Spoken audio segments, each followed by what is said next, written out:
इसको दिया था वो, उन्होंने लेकर गए थे शायद। नहीं हाथ में हो गई। इकडचं झालंय आपल्यासाठी यांची लाईट किती बघू ना, यांची जागा दाखवून दिलीच पाहिजे. इकडचं थांब झालंय. रिजेक्ट केलं. इथला थोडासा बाकी आहे. कोणी कधीच माझा एवढा मोठा इन्सल्ट केला नव्हता.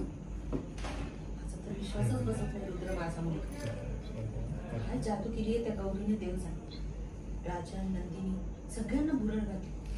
माझ्या कामात सतत अडथळे आणत असते.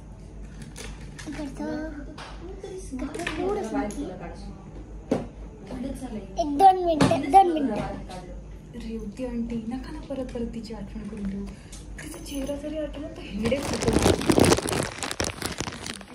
मला आधीच कळलं होतं. तुम्ही सांगितलं ना की तिची हेल्प घे, रुद्रला कन्व्हिन्स करायला, म्हणून मी तिची हेल्प घेतली. अदरवाईज मी तुला कधीच घराबाहेर काढला असतं. हे काय आहे तुला इथे? मस्त. ती गौरी इतकी डोक्यावर बसेल मला तरी कुठे ठाऊक होतो. ते ना दोऱ्याने असं टाकायचं आणि उडून काढायचं. काहीतरी बंदोबस्त करायला.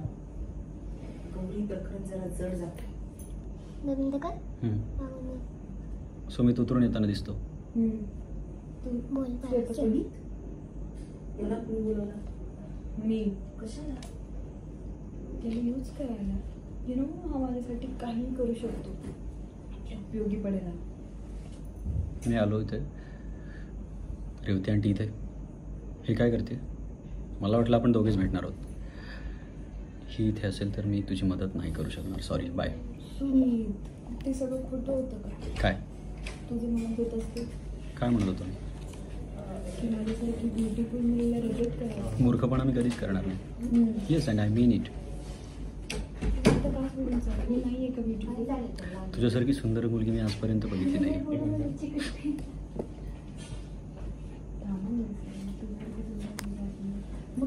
तरी मला do I have any option? माझ्याकडे दुसरा काही पर्यायच नाही. नको बाळा ते पावडर नको. माझ्याकडे दुसरा पर्यायच नाही. नको आता बस सिनेमाचं. चल.